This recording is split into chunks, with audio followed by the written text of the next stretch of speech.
Who will the Chicago Bulls select with the 11th overall pick in the 2024 NBA Draft? Let's break it down together and look at some of the top prospects for the Bulls. Thank you guys for watching this video. Make sure to hit like and subscribe. Let's start by talking about what the Bulls' actual draft needs are.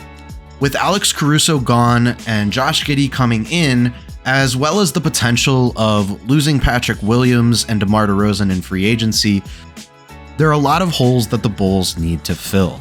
One of the main issues for the team last season was shooting efficiency. They averaged 112.3 points per game, ranking 22nd in the league. They made 42 field goals per game on 89.5 attempts, also ranking 22nd. They only averaged 11.5 three-pointers per game on 32 attempts, with a three-point percentage of 35.8, which was 20th in the league. Improving their three-point shooting is crucial to stretch the floor and create better scoring opportunities. Another critical area is front court versatility and obviously defense. The Bulls ranked 23rd in points allowed per game last season, and their defensive rating ranked 22nd. They did rank 9th in steals, but they also just traded Alex Caruso, so it's doubtful for that number to stick. So that begs the question, do the Bulls go with the best pick available, or do they go by team need? In most years' drafts, that would be a pretty cut and dry question, but this is a unique draft class in the fact that the talent level at the front and back ends of the lottery is relatively even. So I think that the Bulls have actually a pretty good position here at 11th overall to end up with a pretty solid player. So with that said, I don't think the team is in any position to turn down whoever ends up being the best pick available at 11th overall on the Bulls draft board. So it really does depend on what they're valuing and what they're looking for out of this draft class, and also who ends up being available at 11th overall based on the picks that go before them. There's also the important thing to mention about the potential of the Bulls trading up, though I do think the chances of that are a lot slimmer now that they've traded Alex Caruso for Josh Giddey instead of trying to trade him for a draft pick. It kind of speaks to their position on this year's draft class that maybe it's not worth trading for a draft pick. So I'm going for the most part to stick with players that should be available at 11 rather than players the Bulls could trade up for. There have been quite a few names that have popped up, Donovan Clingan being the biggest one. And I think right now the Bulls just aren't in a position asset-wise to make a move like that. So let's dive into the prospects and take a look at who might be available for the Bulls at 11th overall based on position, fit, need, all of those fun things. Let's start with our guards, and we can start by talking about Isaiah Collier. I say that with a little hesitation just because I feel like he won't be available for the Bulls there at 11th, but you never know, so I do feel like we should talk about him. Collier excels at driving down the lane. He's got a very quick first step. He takes good angles to the basket, and he's a relentless finisher. He can change hands at the rim, perform up and unders, he absorbs contacts, and he finishes well. He's a threat in transition, but also in isolation in the half court. He's got a bevy of different moves, and I'm sure if DeMar DeRozan's still around next season, that's the kind of player he would love to learn from. He's a selfless passer, he's got good vision, he's capable of making full court passes, and he uses the pick and roll effectively. So he relies on his big men, making those good entry passes and intelligent decisions even when he's being double teamed. And his ability to kind of direct, demand, or reject screens enables him to kind of be that floor general that you want from the guard position. His shooting mechanics are a little unconventional. He can step into three-point shots and is proficient in catch and shoot situations. He can also create his own mid-range shots, as I had already mentioned. So he does have a well-rounded game, though he does have a weakness with the three ball, which we know the Bulls struggle with historically and recently. So that is something to keep in mind when discussing Collier as a prospect. But with all of that said, if he's available for the Bulls at 11th, and you're going to hear me say this quite a bit during this video, I say go ahead and draft him. He's one of many very good options from the guard position. Now, you might ask yourself, are there redundancies? Now with Josh Giddey coming in and Ayo Dosunmu, for sure. There's definitely an argument to be made that Ayo Dosunmu is now taking over that Alex Caruso role, and you wouldn't want to diminish any of his on-ball opportunities. So it really does depend what the Bulls are planning to do with the roster long-term, If they're not looking to develop another point guard, then, maybe Collier or some of the next guys I'm about to talk about aren't the right options. But with that said, let's move on to our next topics with Nikola Topic. Nikola Topic? Not quite sure yet, but he's an 18-year-old point guard who averaged 14 points per game on almost 50% shooting, including 30% from deep. He excelled at driving to the basket and finishing at the rim with an impressive 60% shooting inside the arc. He's known for speed and dribbling. He can draw fouls. He averaged over 3 free throw attempts per game. So he does need some improvement in consistency with that 3-point shot, but his overall scoring efficiency and additionally he has strong playmaking abilities reflected in his game and in his tape. Now, while Topic does have great basketball IQ and really high offensive prowess, there are some major concerns that need to be talked about. Most importantly, he did partially tear his ACL recently, which obviously raises concerns about his long-term durability, especially in Chicago, where we seem to be known for having point guards with lingering knee issues. On the defensive end as well, he has his struggles. He often relies on help from teammates when he overcommits. He does commit over 3 fouls per game. His man-to-man defense and isolation raises some concerns because he is a little foul prone. So with those lack of defensive instincts, that might be even more glaring at the NBA stage. So despite the health issues and the defensive issues, his talent and potential do make him a valuable prospect. And if the Bulls are looking at a rebuild year, this might be the kind of player. I saw someone point out Michael Porter Jr. as a good example that the Bulls might want to bring in as part of that long-term rebuild. A guy who is rehabbing an injury right now could help you tank in the interim. And, when he comes back, should ideally be an effective player. So Topic is a guy to watch for sure. Next up, it is time to talk about Dalton Knecht, with a very appropriate name. This is a guy with impressive shooting skills, particularly in catch and shoot situations. He made several clutch 3-pointers during the NCAA tournament, so his ability to create his own shots off the dribble, even in the mid-range and 3-point scenarios, make him a very versatile offensive threat. He's ready to let that thing loose. So his readiness and his efficiency from deep, even under pressure, highlight his potential to come in and be an effective, reliable scoring option right away. He has athleticism as well. Let's not downplay that. He was good in transition. He has ability to execute tough moves driving to the basket and finish at the rim. He even has a few highlight dunks that he pulls out of his bag every now and then. So his length and speed kind of allow him to be a little bit more of a rangy guard, rather than a traditional point guard. So he has those, transition abilities to make quick decisions. He can run the floor, but he's also athletic enough to make those highlight dunks. So he has a great combination, I think, athleticism, shooting, and speed. Where his weaknesses start to shine through is defensively. On the defensive end, things are a little bit mixed. He does have good awareness and he can make some impactful plays. Like flashy chase down blocks and steals in transition, some good team defense there on display, but he can struggle heavily in isolation. He can occasionally get beaten off the dribble.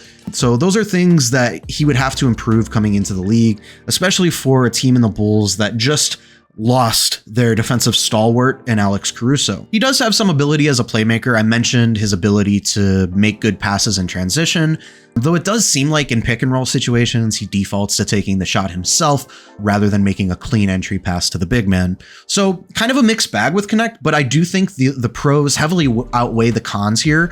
There's a lot of potential here, particularly on offense, that make Knecht an intriguing prospect, and the kind of prospect that I feel like could come into the league and make a contribution right away.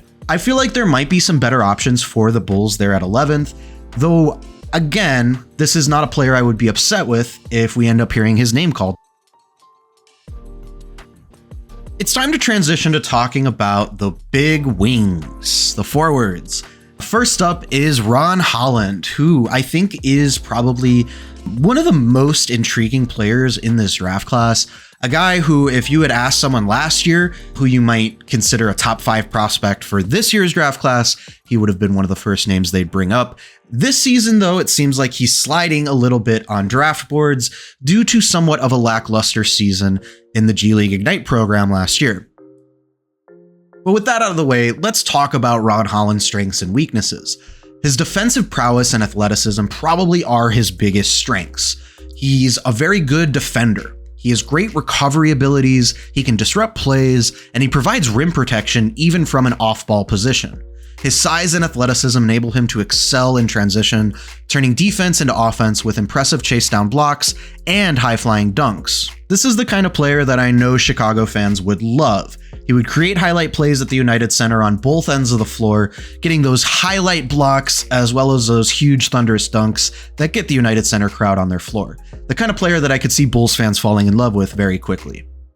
Offensively, though, it is important to note he does have some weaknesses. He does show promise as a slasher. With great acceleration, he has good speed, and he can finish through contact, but his decision-making and consistency somewhat are suspect. Particularly from three-point range, that's a huge area of concern, with only a 24% three-point shooting on 3.3 attempts per game last season does indicate the need for significant improvement in that area.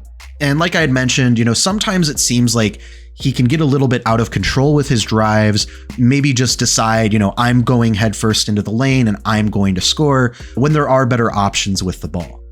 So those are the reasons I say he's an intriguing prospect. I think he's one of the most polarizing prospects of this year's draft class outside of probably Zach Edey.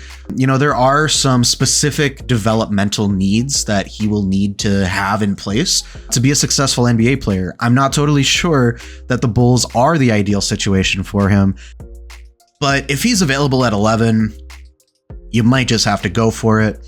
The upside is immense. I do think that Ron Holland will have a successful NBA career. As far as coming into the league and being able to contribute immediately, he might be one of those guys who looks a little raw in his first couple seasons and then starts to put it together. Again, that might not be what the Bulls are looking for, but it also might be what they're looking for. We don't fully understand what their plan is. Next up, let's talk about Matas Buzelis, who's another player that has been getting a lot of hype headed into the draft. He's been linked to the Bulls on a couple occasions at least. So let's talk about what makes him such a tantalizing prospect. Well, starting with his defensive potential and versatility, Buzelis shows strong defensive skills, particularly as an active team defender with good on-ball defense and the ability to contest at the rim. His length and effort make him effective, though he may be better suited to defending small forwards due to his slender frame rather than power forwards. He's a good off-ball scorer. He excels at cutting to the basket and finishing at the rim with an impressive ability to convert alley-oops and putback dunks. So despite all of those strengths, he does still struggle with three-point shooting and playmaking. He only hit 26.1% from beyond the arc, and his ability to create his own shot is quite limited. But the Bulls did just bring in Josh Giddey explicitly for playmaking, so maybe that's not a huge concern for them. I think consistent three-point shooting should be a major concern, but I do think Buzelis has a lot of potential and is another one of those guys that I would say if he's available at 11, I would not be upset if he's the guy that ends up coming to Chicago. Next up is Cody Williams. Williams is a lengthy, athletic scorer with significant potential as a driver and a slasher. He has ability to finish around contact, handle the ball, navigate screens, and finish at the rim. He's also a versatile defender. He can defend multiple positions, he can navigate screens like a guard, and he's got, again, that huge frame, so he's able to disrupt shots and passes and get in the lane with those big hands. He does have areas for improvement, of course. He has a big frame, but he needs to add some more size and weight to be able to hang with some of the more physical power forwards and small forwards that he might be facing in the NBA. Additionally, his shooting volume wasn't super large, so the sample size we're going off isn't great. Definitely going to need to see some more consistency, especially under pressure. He was at sometimes loose with his handle or took bad shots, or just straight up missed open shots in pressure situations. So would like to see more consistency there. But overall, I think that this is a player that has a lot of potential and room to grow. I don't know if Bulls fans would be happy with another, kind of project player similar to Patrick Williams in that regard of looking for him to grow into his frame and improve as an offensive player, not coming into the league with those skills already polished. I'm not sure if that would be disappointing to many Bulls fans, but I do think that the upside is there. Cody Williams is an intriguing prospect to me. Maybe a little bit of a reach at 11th overall, but again, it does depend on the players that go before him and what the Bulls strategy ends up being. Next up, we have Tijan Salon. This is a guy who has been receiving some hype in the past couple of weeks from Bulls fans who've been doing their research on sleepers and some of the more underrated players in this year's draft class. And I think those are appropriate ways to describe Tijan Salon. He's young, he's raw, he's 18, out of France, and he's shown a lot of growth and development at his young age. The volume of threes that he took is promising. He can definitely hit three-pointers at the NBA level, but he does need to improve upon his conversion rate and consistency. He's really good at attacking closeouts, and again, that goes back to that development. He's got good athleticism and length, but similar to the last guy we talked about, he needs to bulk up and play through contact more effectively. Salon shows potential with his ability to utilize backdoor cuts and even get some highlight dunks, so he's supported by that NBA level size and athleticism, but despite that, he is still somewhat of a lackluster defender. He needs to improve his positioning and ability to stay in front of opponents, especially in isolation situations. While Salon, in my opinion, is a legitimate wing option, he may not be the best choice for the Bulls with the 11th pick. Just due to that rawness and that inconsistency, I think he's a definite trade back candidate if the Bulls were to, wake up and feel like acquiring some draft picks. Maybe they would trade back and make a pick like Salon, but at 11th overall, I just don't quite see it. I think there will be better players available. That's not to say Salon won't have a good NBA career, but maybe is just not the right fit for the Bulls in this situation. Next up, we're going to talk about the bigs. And before I get too far into this, there are a couple guys that I want to shout out as potential trade-up options for the Bulls, Zach Edey and Donovan Clingan. They're both expected to go around the top 10, maybe even top 5, so if the Bulls want a chance at drafting one of them, they likely have to make a deal to trade up. Rumored, the Pistons and Hornets at 5 and 6 respectively have been discussed. So I'm not going to get too far into the scouting reports for Clingan and Edey. I think they're both super high upside players who also have significant weaknesses. I think Clingan is probably the player that I would lean towards wanting more, just because I think, having a defensive rim protector down low is something Bulls fans have been wanting for a long time. So if they do make a move, I promise you we'll have a lot to talk about. But for now, let's move on to our next prospect that could be available for the Bulls at 11, Kyle Filipowski. This is a guy who's also popped up in rumors being linked to the Bulls.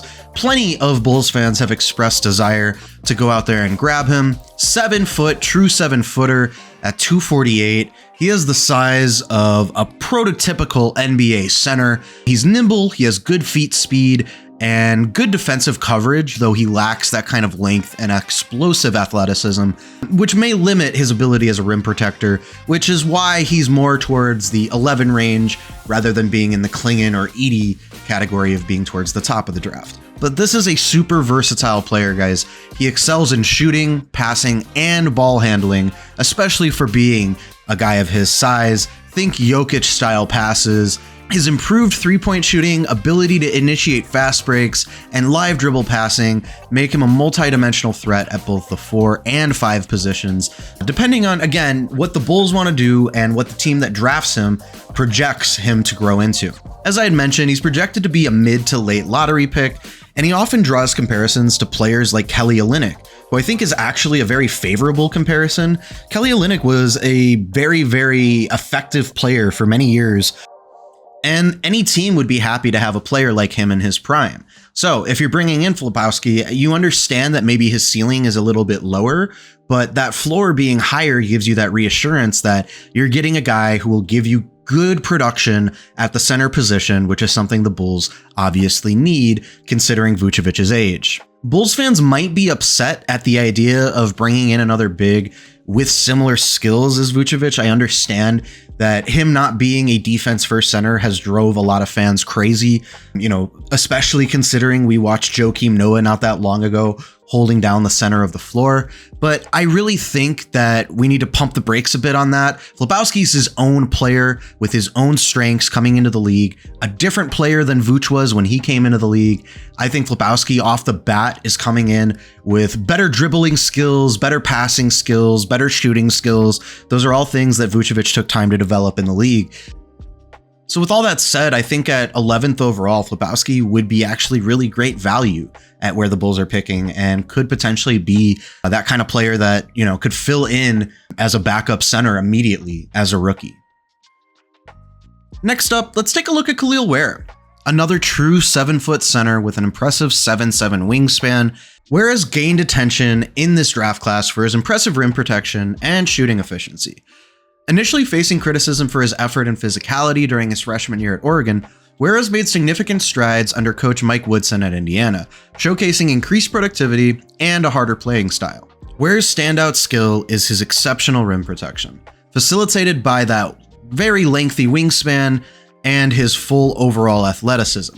His agility and footwork enhance his defensive presence, making him formidable in the paint. Offensively, Ware is an efficient shooter, particularly from three-point range, making him a true stretch 5 center. He is an excellent pick-and-roll player. His ability to hit corner threes and finish strongly in the post adds versatility to his scoring, consistently delivering double-double performances. Now, he does need to improve his switchability on defense, which could limit his effectiveness in certain schemes in the league. Bigs now are expected to have that switchability, as we've seen the struggles that Nikola Vucevic has had defending 4s and 3s, and past criticisms of his inconsistent effort and physicality, particularly during his time at Oregon, highlight those areas for growth. That said, his progress in Indiana suggests potential for overcoming these weaknesses with consistent effort. NBA executives view his development under Coach Woodson as a positive indicator of his future success. So he's projected to go in the mid to late lottery, putting him squarely in the Bulls' range at 11th overall. With the right coaching, I'm sure Ware's combination of skills and physical attributes could make him a significant and impactful NBA player right off the bat. But with that said, I do think that the Bulls' current situation does leave a lot to be desired, and if you're looking for a player that could come in and make an impact immediately, if Flipowski is there, I would rather go with him rather than Ware. But as I've said, probably for every prospect in this video, if it does end up being Ware, I would not be angry. I think that this is a player who has a ton of potential. I just feel like the Bulls don't represent the best possible situation for someone to come in and continue that growth and development that I mentioned. Finally, guys, for the last player we're going to take a look at in this draft class, we have Yves Missi. Missi from Baylor, a 7-footer out of Cameroon, excels at finishing around the rim. He loves catching lobs, and he loves displaying that impressive athleticism.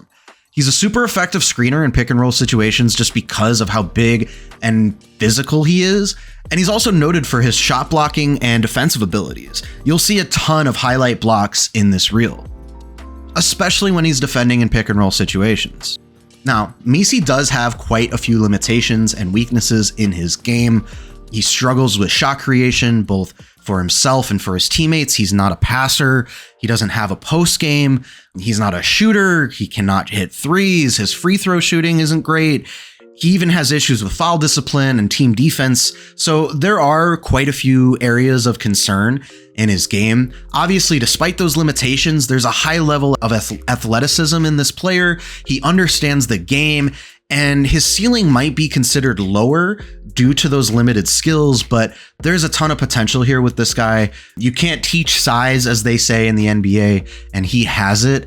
And I think another player, as I've mentioned throughout this video as well, that could get the United Center crowd to fall in love with him from those thunderous dunks and those big blocks. Now, I do think that the Bulls will probably have better options available at 11, so Missi's not my personal pick, but not a player I would be upset with if the Bulls end up taking.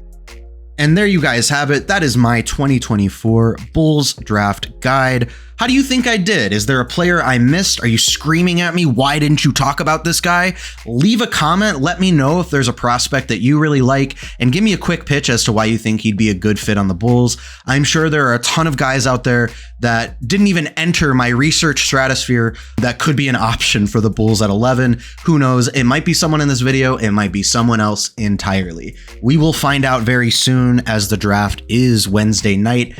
And I will be here to recap, let you guys know what ends up happening from that moment and beyond into free agency, and as we move forward into the offseason. Thank you guys so much for checking out this video. I really do appreciate it. Make sure to hit subscribe, make sure to hit like, and follow me on all platforms at Shy Sports Ross, and we will talk again very soon.